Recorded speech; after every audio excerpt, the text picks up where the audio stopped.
9 महीना में तो बच्चा पैदा हो जाता है।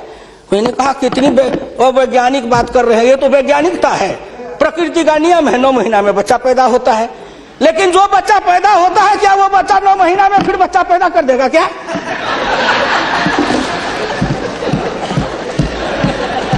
कितनी आप वैज्ञानिक बात बोल रहे हो। इस सरकार का 9 महीना हुआ, 10 महीना हुआ, सरकार पैदा हुई। अब क्या सोचते हो? आप क्या सोचते हो?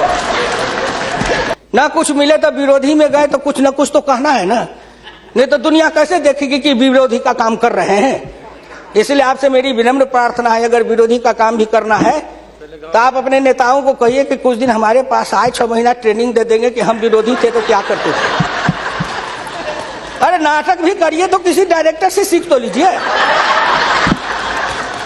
जो गरीबी का डायरेक्टर है उससे सीखे नहीं, गरीबी का नाटक खेल रहे हैं। एक गांव में नाटक में हनुमान जी का पाठ करने वाला नहीं आया। उसने सोचा कि आज तो नाटक नहीं होगा। एक बहुत मोटा तगड़ा दुकानदार था, उनको पकड़ लाया, कहा तू नाटक कर, केवल खड़ा रहना। और जब वो खड़ा होकर पाठ करने लगा तो रावण ने डांट के कहा कि कहाँ गलाओ, तेल घिलाओ, इसके पूंछ में आग लगाओ। उसको हुआ कि अब तो जल के मरेंगे। तो कहा हजूर हम तो हनुमान जी नहीं है, हम तो बनिया है, अपनी दुकान चला रहे थे। वैसे ही आप नाटक करिएगा। इसलिए आपसे मेरी विनम्र प्रार्थना है, आपसे मेरी विनम्र प्रार्थना है कि इसको देखिए। दृष्टि दिशा, जब तक आपके पास में दृष्टि नहीं बनेगी, आपकी दिशा नहीं ठीक थी, आपकी दृष्टि नहीं ठीक थी, तो आप संकल्प क्या कर रहे थे? चलता है सब, आप कहे कि हम भी चले, आपका बजट चला, आपकी अर्थनीति चली, आर्थिक विषमता, सामाजिक विषमता, राजनीतिक विषमता, प्रशासनिक विषमता। क्या मैं पूछता हूं कि आपके किसी बजट से इन विषमताओं को अंत करने के लिए कोई काम किया? नहीं किया। इसलिए हमारे गुरु डॉक्टर लोहिया कहते थे कि हिंदुस्तान में जब तक जाति प्रथा है और जब तक कि जाति प्रथा का रोग रहेगा तब तक हिंदुस्तान का कल्याण नहीं होगा। भ्रष्टाचार के पीछे भी जाति प्रथा है। कोई माननीय प्रधानमंत्री बैठे हैं हिंदुस्तान के अंदर, किसी को अगर चाहेंगे कुछ कर दे, प्रधानमंत्री रहते हुए क्या है जो कर देंगे? जिस जात का सरकारी नौकर होता है, मैं भी इतने दिन तक 54 वर्ष रह के देखा, मंत्री रह के देखा, जिस जात का सरकारी नौकर, उसके ऊपर कलम उठाइए तो उसके जात का न जाने कहां से कहां सभी जगह से लोग आ जाते हैं उसको बचाने के लिए। जात पर हमला, अगर किसी बेईमान पर हमला है तो जात पर हमला, किसी भ्रष्टाचारी पर हमला है तो माना जाता है जात पर हमला है। इस जात को तोड़ने के लिए सबसे बड़ा कदम उठाना पड़ेगा। मैं वित्त मंत्री जी को धन्यवाद देता हूं, प्रधानमंत्री जी को, कि कुछ योजनाएं ऐसी आई हैं, लेकिन मैं एक प्रार्थना करूंगा।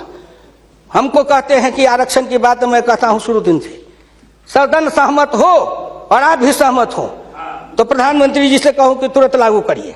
लेकिन इसमें सहमति का सवाल है, राष्ट्रीय सहमति, सदन की सहमति, आपकी सहमति।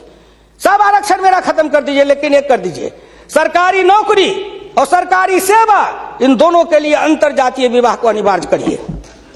न रहेगी जाति, न रहेगा बांस, न बजेगी बांसुरी। जातियां टूटेगी, अंतर जातीयता के कारण हिंदुस्तान में एक जाति बनेगी, वह जाति बनेगी भारतीय, वह जाति बनेगी मानव जाति। इन जातियों के रेखा को तोड़िए। इसके लिए अगर कर सकते हैं तो आप सहमत है तो बोलिए। आप कहते हैं गरीब और अमीर मिटा देंगे, लेकिन न्यूनतम और अधिकतम की रेखा तय कर यह सरकार करना चाहे, नरेंद्र मोदी जी चुटकी में कर देंगे, क्योंकि इनका क्या बिगड़ेगा? इनका कुछ नहीं बिगड़ेगा। नरेंद्र मोदी जी अगर न्यूनतम और अधिकतम की रेखा तय करेंगे तो इनका कुछ जाएगा, न परिवार का जाएगा, न बाल बच्चे का जाएगा, किसी का कुछ नहीं बिगड़ने वाला है।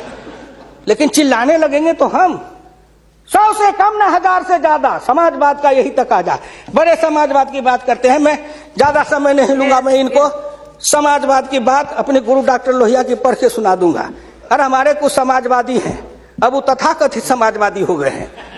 समाजवादी तो रहे नहीं, लेकिन तथाकथित हैं। आप मुझको कह देंगे कि आप भाजपा में चले गए, मैं भाजपा में क्यों आऊं? आपके ऐसे दल बने, इस दल के टुकड़े 1000 हुए, कोई यहाँ गिरे, कोई वहां गिरे।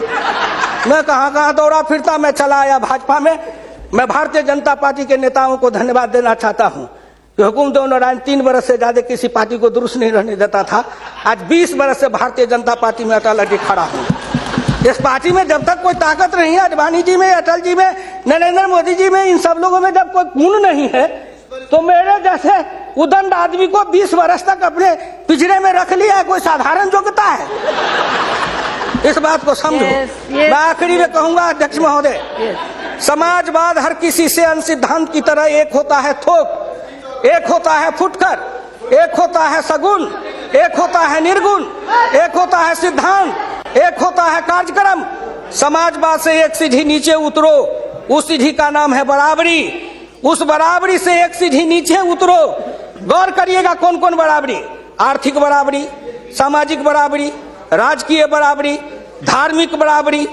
उससे एक सीढ़ी और नीचे उतरो, तब उसके बाद आएगी समता, संपूर्ण समता, संभव समता। तब एक सीढ़ी और नीचे उतरो, तब अधिकतम और न्यूनतम की सीमा लगाओ। यह धार्मिक बराबरी की भी बातें भी की गई है। अगर हम धार्मिक बराबरी पर, जी समाप्त करेंगे, अगर धार्मिक बराबरी पर मुझे कहा जाए तो मैं कहने लगूं तो कितनी अपनी पीड़ा सुना दूंगा कि धार्मिक बराबरी इस देश में कैसी है। उसके संबंध में मैं ज्यादा समय नहीं लेकर के केवल आपके सामने मैं सुना देना चाहूंगा। समन्वय दो तरह का होता है, एक दास का समन्वय, एक स्वामी का समन्वय। मैं नहीं कहता, महान समाजवादी अर्थशास्त्री डॉक्टर लोहिया ने इसी सदन में 26 मार्च 66 को कहा था। गौर से शब्दों को सुनिए। समन्वय दो तरह का होता है, एक दास का समन्वय, एक स्वामी का समन्वय। पिछले 1000 बरस के इतिहास से हिंदुस्तान ने स्वामी का समन्वय नहीं सीखा, वह एक दास का समन्वय रहा है। मैं तो श्री नरेंद्र मोदी जी सरकार से कहूंगा कि 1000 साल से भारत दास भाव से सांस्कृतिक समन्वय में रहा है। अगर वो स्वामी भाव का समन्वय में भारत आना चाहता है तो क्या अपराध है? इसलिए उन्होंने कहा इस समन्वय में खाली परदेशियों को ही दोष नहीं देता, उनके सबब से जितने भी इतिहासकार हैं वे सभी जहर में बिल्कुल घुल जाते हैं। आज भारत के 2 इतिहास के स्कूल हैं, एक डॉक्टर ताराचंद, एक डॉक्टर मजुमदार, एक और है जो दोनों के दोनों इसी समन्वय धारा के हैं, विविधता धारा के हैं। भारत क्या है उसको भूलकर भारत के जो विभिन्न अंग है उनकी तरफ निगाह चली जाती है। क्या बात करते हैं साहब? तो इससे मेरी विनम्र प्रार्थना है सदन से, अध्यक्ष महोदय, मैं हाथ जोड़ के प्रार्थना करता हूं सदन से भी, और इस लोकसभा के चैनल को हिंदुस्तान के करोड़ों लोग देख रहे हैं। मैं उन गांव के गरीबों, किसानों, मजदूरों से कहता हूं, गांव गरीब, मजदूर, किसान, पिछड़ा, दलित और नौजवान, मिलके देश बनाओ, आओ देश बनाएंगे। और नरेंद्र मोदी के प्रधान रहते हुए एक बार नहीं, अगर हिंदुस्तान में आपने जितने दिन रहा, एक बार में तो थोड़ी सी रेखाएं बनाई जाएगी, दूसरे बार में मिट्टी डालेंगे, तीसरे बार में तब न पिचिंग करेंगे। तो हमको भी आपको इतना समय दिया, तो मैं गांव गरीब, किसान, मजदूर, पिछड़े, दलित, इन सब से हाथ जोड़ के प्रार्थना नौजवानों से करना चाहता हूं, आओ कदम में कदम मिलाओ, मिलके हिंदुस्तान को बनाओ, सफर समता लाएंगे, आर्थिक समता, सामाजिक समता, राजनीतिक समता। अगर इन्होंने मुझको 12 रुपया महीना पर जीवन बीमा कर दिया तो बड़े लोगों का कलेजा फटने लगा कि 12 रुपया में सबको जीवन बीमा कर रहे हैं। खेत में काम करेंगे, बीमार पड़ेंगे, मरेंगे, तो हम जिम 1 रुपया, हाँ 12 रुपया साल, 12 रुपया साल, 1 रुपया महीना। तंबाकू का गुटखा भी खाते हैं तो 3 रुपया में मिलता है, उससे भी सस्ता जीवन बीमा इस सरकार ने दे दिया गरीबों को। करेजा तो इसलिए फट रहा है, करेजा में दर्द इसलिए है, इन्होंने जो और योजनाएं चलाई, गाय के पशुपालन के लिए, गाय के उत्थान के लिए योजना, इत्यादि इत्यादि कई योजनाएं हैं, क्या गिनाऊं।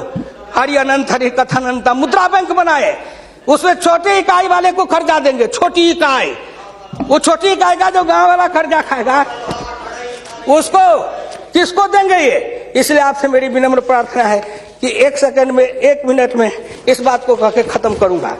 राष्ट्रीय नमूना सर्वे के मुताबिक देश में 5.70 करोड़ उद्यमी हैं, इनमें 11 लाख करोड़ रुपए की पूंजी लगी हुई है, इनसे 12 करोड़ लोगों को रोजगार मिल रहा है। लेकिन इस क्षेत्र के उद्यमियों को पूंजी में कर्ज का हिस्सा केवल 4% है, जबकि अनुमान के अनुसार बीते 22 वर्षों में बड़े उद्योग में 50 से 60 लाख करोड़ रुपए की पूंजी लगी हुई है, इनसे मात्र 22 लाख लोगों को रोजगार उपलब्ध है। ये छोटे उद्योग, फरहई को, लोहार को, कुम्हार को, हजाम को, ये जो छोटे छोटे, ये जाति छूटेगी इससे।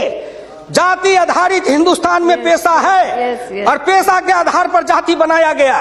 अब इन रोजगार के जरिए उनके हाथ को काम देंगे, उन छोटे उद्यमियों को रोजगार देंगे। इनके कलेजा में दर्द हो रहा है कि नरेंद्र मोदी आया है, मुद्रा बैंक बनाएगा, गांव के गरीबों के हाथ में रोजगार जाएगा।